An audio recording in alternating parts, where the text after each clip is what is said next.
Alright guys, so we're going to talk about geometric sequences. We talked about them in the arithmetic sequences in the past. We would just add or subtract a number every time to come up with the next number in a pattern. In geometric sequence, each term is found by multiplying. So instead of adding, subtracting, we're going to be multiplying and dividing. Multiplying a number, which is called the common ratio, to the number before it. Okay, so that's how we're going to look at geometric sequences. So first of all, the common ratio is found by seeing what are we multiplying by each time. When dividing, like if I was dividing by 2, that's the same thing as multiplying by a half. So we're going to talk multiplying strictly, and any division we're going to talk fraction. So in this case, how do I go from 3 to 6 and then 6 to 12? I double it, or multiply by 2. So my R is 2.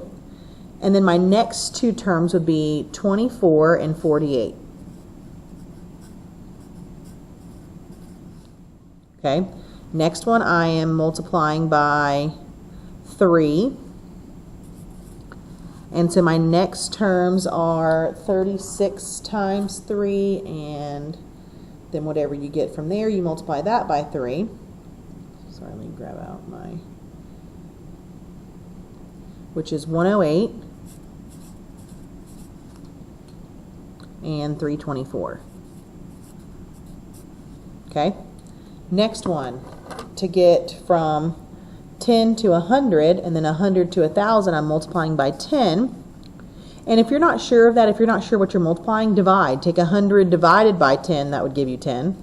Take 12 divided by 4, that gives you 3. 6 divided by 3 gives you 2. And you can find them that way also. So my next ones would be 10,000 and 100,000. Okay? So I'm going to pause for a second. Go ahead and do 4 and 5 on your own. See what you can do. Okay, so here is what I got for 4. You're multiplying by 5 each time, so multiply by 5 more, you get 875. By 5 more, you get 4375. So over here, we're multiplying by 4 each time, and we get negative 1,280 and negative 5,120. So next question, is it possible for a geometric sequence to start at 0? Yes or no, until y? Well, no is the answer.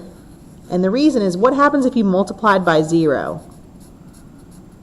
Multiplying by 0 will not change things. It keeps you at 0, right? So you can't have a geometric sequence start at 0. All right, so in the past, we looked at, we called it next now notation. This is the same thing, except instead of adding, you're now multiplying. So the R value here, what are we multiplying by each time? That's right, we're multiplying by 5. So our next equals now times 5, and we're starting at 1. Okay? Over here, how are we going from the next, from here to the next? We're multiplying by 2.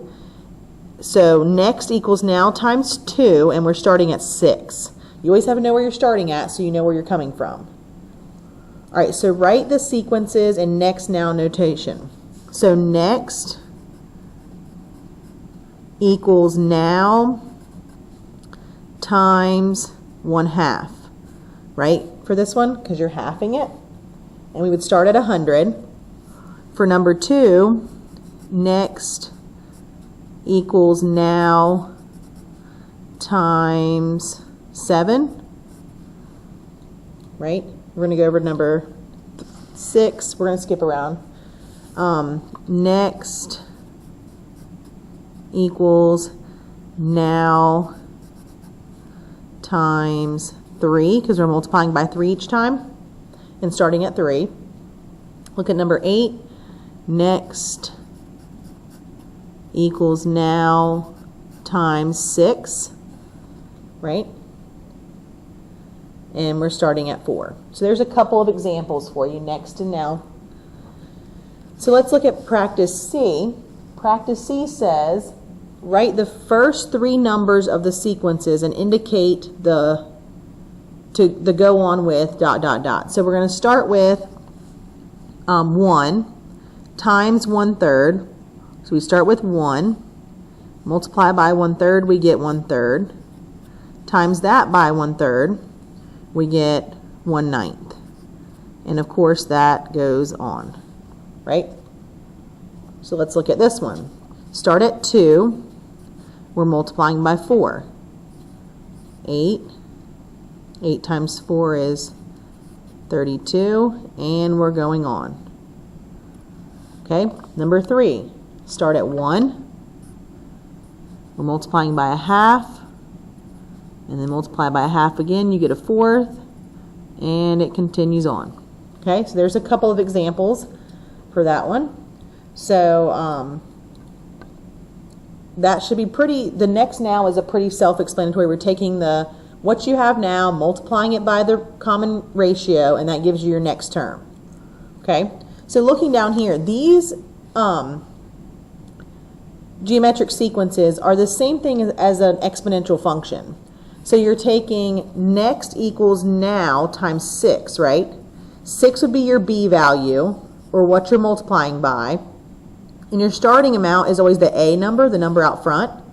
So for example, if we have next equals now times 3, starting at -2, you would have y equals your starting amount, -2, times 3 to the x. Over here, starting at 10, multiplying by 1/2, 10 times 1/2 to the x. Right here, starting at -10, multiplying by 5 to the x. And remember, to go from just a regular equation to a function, you just change your y value to your f of x. So this is just showing how they relate to exponential functions. So let's flip over on the back. And let's look at graphing a few of them. So before we graph, we have to write the function. So for number 1, it says next equals now times 1/2. So if next equals now times 1/2, you're going to have f of x equals 1 times 1/2 to the x, right? So if you start by plugging in -3, you can plug it into your calculator and find out what you get when you plug -3 in for x. So get out the calculator if you don't have it, and let's look at these together. I want you to make sure you're making good use of your calculator. It's a good practice for you. So we're going to put in 1 times 1/2. Remember, the little caret button gives us to the x, and then plug in -3 and see what you get. If you plug in -3, you should get out 8. If you plug in -2, you should get out 4. -1, you should get out 2. Anything to the 0 power is 1, and then times 1 gives us 1. Plug in 1, you get 0.5. Plug in 2, you get 0.25. All right, so there's your table. So now let's graph them. So -3, 1, 2, 3, 4, 5, 6, 7, 8. -2, 1, 2, 3, 4. -1, 2. 0 at 1, 1/2, 2 1/4. So it's going to look kind of like, excuse me, like this. So there's your graph. Is this growth or decay? Well, we can look at it right here. Oh, sorry. We can look at it right here at the 1/2 up here and determine that that's less than 1, so it is decay. And it's also going down in our graph, right? So let's do one more together. So let's look at this one. F of x, our function equals starting number, parentheses, what you're multiplying by, to the x. So let's put in our number. So put -3 in for x, see what you get. Put -2 in for x, see what you get. And when you do that, you should get, and I'm assuming you're doing that right now along with me, 0.25, 0.5, 1, 2, 4, and 8.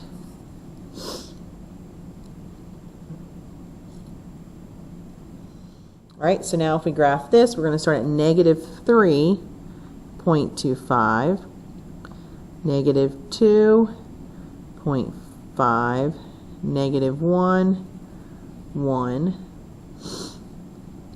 0, 2, 1, 4, and 2, 8. So this one's going to look like this. And by looking at it, we can tell that this is growth. Remember, our number in parentheses is greater than 1, and we can see our graph is going up, right? So I want you guys to, once I finish the video, anything we didn't get to, you can come back to. We're going to do one more of these together, and then you're going to do the others on your own. So in this case, our function starts at 2, and we're going to multiply by 1/3 each time. So there's our function. So again, plug in the values for x, just like we've been doing. And remember to use that caret key to get yourself into the exponent part. And once you do that, you should end up with, at negative 3, this is a big one, or negative 2, sorry, 18. Negative 1 is 6, 0 is 2,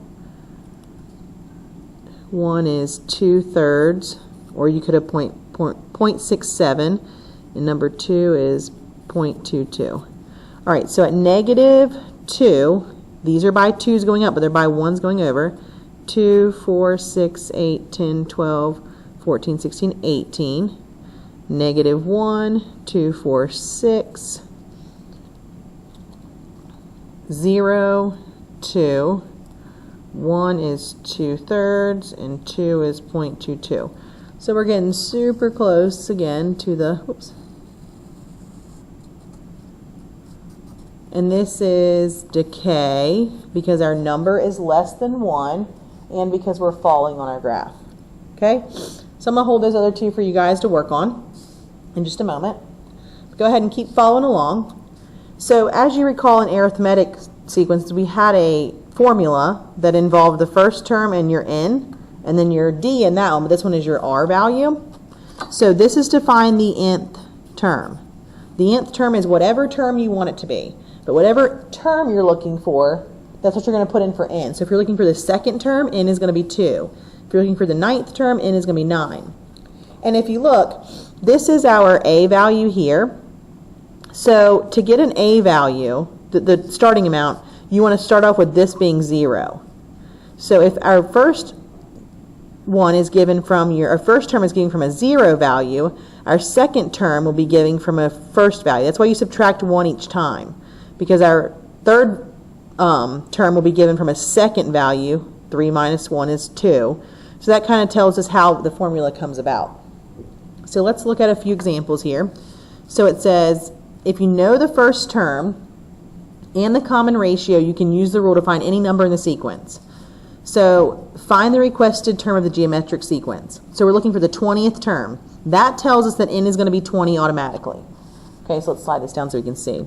So a sub 20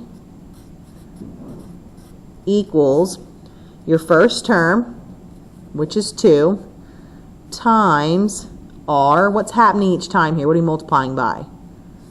3 to the 20 minus 1. So you can plug that right into your calculator. Let me see if mine will work up here. I don't know if it'll show it to you or not. Yeah.